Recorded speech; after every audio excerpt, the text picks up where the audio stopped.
आज हम चर्चा करेंगे जो शुरुआती लोगों के लिए रमन महर्षि की शिक्षाओं को सरल और भावपूर्ण तरीके से समझाएगी। यह कहानी है आत्मा की खोज की, जो आपको आपके अपने स्वरूप से मिलाएगी। रमन महर्षि कहते थे, सत्य तुम्हारे भीतर है, उसे खोजो। तो आइए इस मार्ग पर कदम रखें, धीरे धीरे, चरण दर चरण। रमन महर्षि का संदेश, सत्य की खोज। रमन महर्षि का सबसे बड़ा उपदेश है, मैं कौन हूँ। यह सवाल इतना साधारण लगता है, पर इसके जवाब में छिपा है अनंत का रहस्य। क्या आपने कभी रुककर यह सोचा कि आप वास्तव में कौन हैं? आपका नाम, आपका शरीर, आपका मन, क्या यही आप हैं? या आप कुछ और हैं जो इन सबसे परे हैं? रमन महर्षि कहते थे, जब तक तुम यह नहीं जान लेते कि तुम कौन हो, तब तक जीवन एक भटकाव है। यह भटकाव हमें इच्छाओं, चिंताओं और संसार की माया में उलझाए रखता है। लेकिन उनके मार्ग पर चलकर हम उस सत्य तक पहुंच सकते हैं जो हमें मुक्त करता है। यह यात्रा आसान नहीं, पर सरल जरूर है। और शुरुआती लोगों के लिए यह मार्गदर्शिका आपके हर कदम को रोशन करेगी। चरण 1, आत्मविश्लेषण की शुरुआत। सबसे पहला कदम है आत्मविश्लेषण।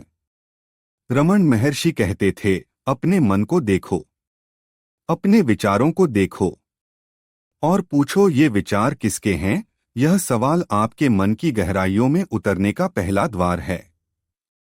कल्पना करें, आप एक शांत कमरे में बैठे हैं। बाहर दुनिया अपनी रफ्तार में चल रही है, लेकिन आप अपने भीतर झांक रहे हैं। आपका मन विचारों से भरा है, काम की चिंता, परिवार की बातें, भविष्य की योजनाएं।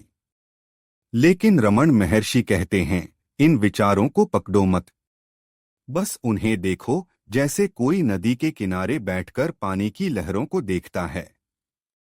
एक बार एक शिष्य ने रमन महर्षि से पूछा, महाराज, मेरा मन शांत नहीं होता, मैं आत्मविश्लेषण कैसे करूं? रमन महर्षि ने मुस्कुराकर कहा, मन को शांत करने की कोशिश मत कर, उसे भटकने दे, लेकिन तुम उसका पीछा मत कर।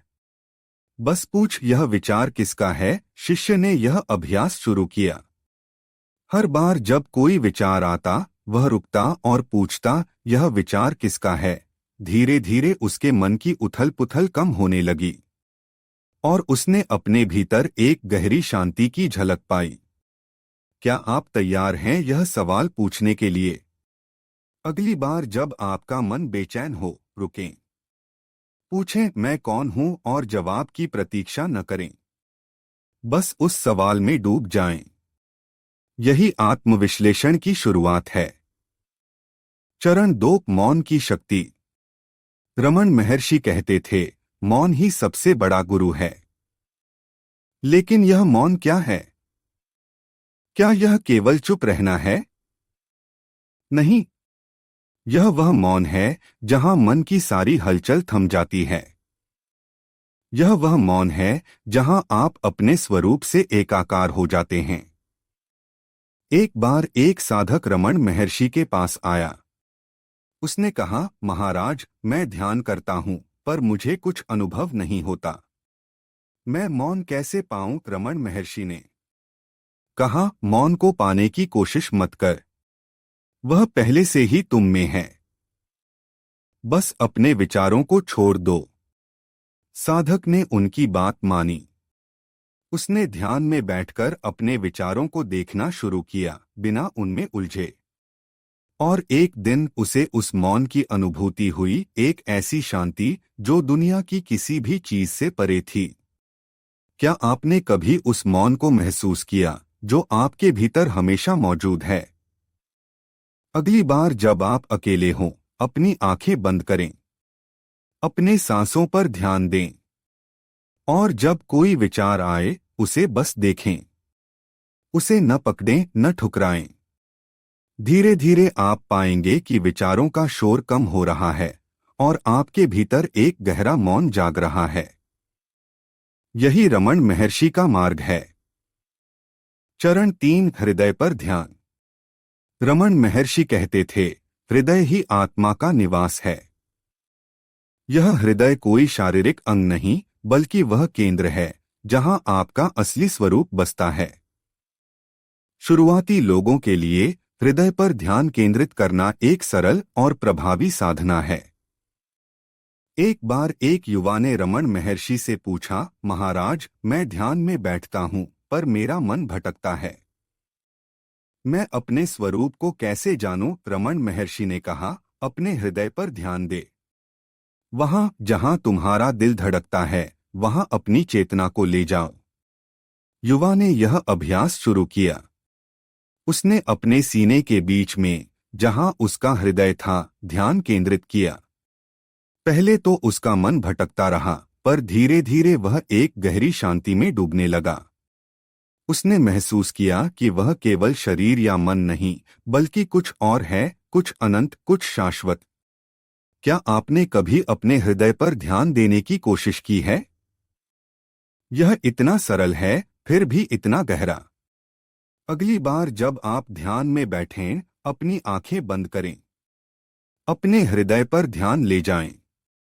वहां कोई शब्द नहीं, कोई विचार नहीं, बस एक गहरी शांति।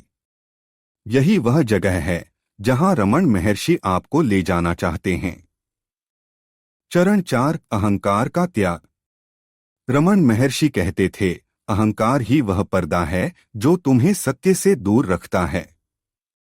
यह अहंकार क्या है? यह वह मैं है जो कहता है, मैं यह हूं, मैं वह हूं, मेरा यह है, मेरा वह है। लेकिन क्या यह मैं सचमुच आप हैं? एक बार एक धनी व्यक्ति रमन महर्षि के पास आया। उसने कहा, महाराज, मेरे पास सब कुछ है, धन, परिवार, सम्मान, फिर भी मुझे शांति नहीं। मैं सत्य को कैसे जानूं? रमन महर्षि ने कहा, सब कुछ छोड़ दो। व्यक्ति घबरा गया। उसने कहा, मैं अपना धन कैसे छोड़ दूं? अपना परिवार कैसे छोड़ दूं? रमन महर्षि हंसे और बोले, मैंने तुमसे कुछ छोड़ने को नहीं कहा। मैंने कहा, उस मैं को छोड़ दो जो यह सब मेरा मेरा कहता है। यह सुनकर व्यक्ति को गहरा बोध हुआ। उसने आत्मविश्लेषण शुरू किया। हर बार जब वह कुछ मेरा कहता, वह रुकता और पूछता, यह मैं कौन है? धीरे धीरे उसका अहंकार पिघलने लगा और उसने उस सत्य को देखा जो अहंकार के परे था। क्या आप भी अपने अहंकार को पकड़कर जी रहे हैं? अगली बार जब आप कहें, यह मेरा है, रुकें। पूछें, यह मैं कौन है? यही वह कुंजी है जो सत्य के द्वार खोलेगी। चरण 5 प्रकृति के साथ एकाकार। रमन महर्षि को प्रकृति से गहरा लगाव था। वे अक्सर अरुणाचल पर्वत की गोद में समय बिताते थे। वे कहते थे, प्रकृति तुम्हें सत्य के करीब लाती है। जब हम प्रकृति के बीच होते हैं, तो हमारा मन स्वाभाविक रूप से शांत हो जाता है। एक बार एक साधक ने रमन महर्षि से पूछा, महाराज, मेरा मन अशांत रहता है, मैं शांति कैसे पाऊं? रमन महर्षि ने कहा, कुछ देर प्रकृति के साथ बिताओ। किसी पेड़ के नीचे बैठो, किसी नदी को देखो, प्रकृति तुम्हें शांति सिखाएगी। साधक ने उनकी बात मानी। उसने अरुणाचल की पहाड़ियों में समय बिताया। वहां पेड़ों की सरसराहट और हवा के स्पर्श में उसे अपने भीतर की शांति मिली। क्या आपने कभी प्रकृति के साथ समय बिताया है? अगली बार जब आप बेचैन हो, किसी पेड़ की छांव में बैठें। उसकी शीतलता को महसूस करें। उस मौन को सुनें जो प्रकृति आपको सिखाती है। यही वह मार्ग है जो आपको आपके स्वरूप से जोड़ेगा। चरण 6 समर्पण का मार्ग। रमन महर्षि कहते थे, सच्चा समर्पण वह है जब तुम अपने अहंकार को ईश्वर के चरणों में रख दो। यह समर्पण कोई बाहरी क्रिया नहीं, बल्कि एक आंतरिक अवस्था है। यह वह अवस्था है जब आप यह स्वीकार करते हैं कि आप सब कुछ नियंत्रित नहीं कर सकते। एक बार एक शिष्य ने रमण महर्षि से पूछा, महाराज, मैं साधना करता हूँ पर मुझे डर लगता है कि मैं असफल हो जाऊंगा। रमण महर्षि ने कहा, डर को छोड़ दो, सब कुछ उस अनंत शक्ति को सौंप दो, वह तुम्हें मार्ग दिखाएगी। शिष्य ने समर्पण का अभ्यास शुरू किया। उसने अपनी चिंताओं, अपनी इच्छाओं को छोड़ दिया और उसने पाया कि उसके भीतर एक गहरी शांति जाग रही थी। क्या आप अपने डर, अपनी चिंताओं को छोड़ने के लिए तैयार हैं? अगली बार जब आप परेशान हो, अपने मन को उस अनंत शक्ति के सामने झुका दें। कहें, जो तेरा है वही मेरा है। यह समर्पण आपको सत्य के करीब ले जाएगा। चरण 7, सतत अभ्यास। रमण महर्षि कहते थे, साधना कोई एक दिन की यात्रा नहीं, यह निरंतर अभ्यास है। शुरुआती लोगों के लिए यह सबसे महत्वपूर्ण बात है। आत्मविश्लेषण, मौन, ध्यान, ये सब एक दिन में नहीं होते। इसके लिए धैर्य चाहिए, समर्पण चाहिए। एक बार एक युवा साधक ने रमण महर्षि से कहा, महाराज, मैं आत्मविश्लेषण करता हूँ पर मुझे सत्य की अनुभूति नहीं होती। रमण महर्षि ने कहा, रुक मत, चलते रहो। जैसे सूरज धीरे धीरे उगता है, वैसे ही सत्य धीरे धीरे प्रकट होता है। साधक ने उनकी बात मानी। उसने रोज अभ्यास किया और एक दिन उसे अपने स्वरूप की झलक मिली, एक ऐसी अनुभूति जो शब्दों से परे थी। क्या आप तैयार हैं इस निरंतर अभ्यास के लिए? हर दिन कुछ पल अपने लिए निकालें, अपने भीतर झांकें, पूछें, मैं कौन हूं, और धीरे धीरे आप पाएंगे कि सत्य आपके सामने खुल रहा है। चरण 8, गुरु का मार्गदर्शन। रमण महर्षि कहते थे, गुरु बाहर नहीं, तुम्हारे भीतर है। लेकिन वे यह भी मानते थे कि बाहरी गुरु का मार्गदर्शन हमें उस आंतरिक गुरु तक ले जाता है। रमण महर्षि की शिक्षाएं आज भी हमारे लिए एक गुरु हैं। उनकी मौन उपस्थिति, उनके शब्द, उनकी साधना, सब कुछ हमें सत्य की ओर ले जाती है। एक बार एक शिष्य ने उनसे पूछा, महाराज, मुझे गुरु की जरूरत क्यों है? रमण महर्षि ने कहा, जैसे अंधेरे में दिया रास्ता दिखाता है, वैसे ही गुरु तुम्हें तुम्हारे भीतर का प्रकाश दिखाता है। यह सुनकर शिष्य को समझ आया कि गुरु का काम हमें कुछ देना नहीं, बल्कि हमें हमारा असली स्वरूप याद दिलाना है। क्या आप तैयार हैं उस गुरु को अपने हृदय में जगह देने के लिए जो हमेशा आपके साथ है?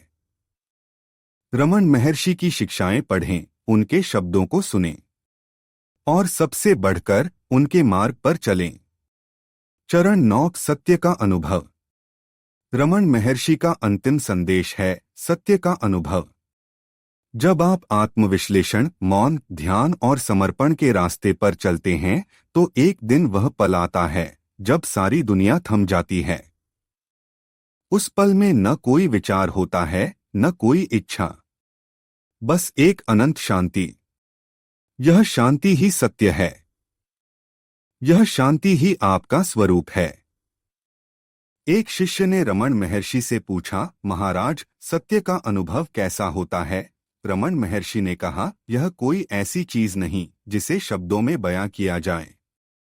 यह वह अनुभूति है जब तुम जान पड़ते हो कि तुम ही सत्य हो।